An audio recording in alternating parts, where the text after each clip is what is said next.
Čia tai bent. Kaip sakant, nesamų reikėjo šiandien horoskopą skaityti. Tikit, prašau, čia į vidurį. Nesmė.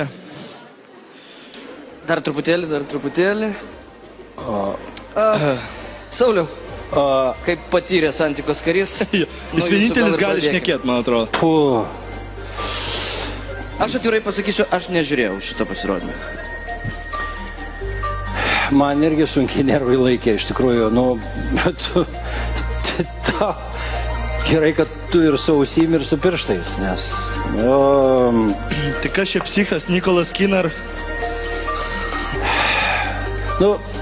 Tai yra neįtikėtinai sunku vertinti tokius dalykus, kurie vyksta šiandien ant Lietuvos talentų scenos. Tai tikrai nesilpnų nervų žmonėm tokie, kokie mes esam, čia išlepinti šou pasaulio, čia pagrojom, padainavom, o čia tiesiog žaidžiama su aštriais dalykais, labai aštriais. Ačiū Dievui, kad viskas baigėsi gerai. Ačiū Sauliui, matau, kad apie šį pasirodymą nelabai kas daug. Marijonai, prašau. Gerai, aš jums pasakysiu. Aš, pavyzdžiui, aš suprantu tą žmogų su akiniais, kuriam smaginasi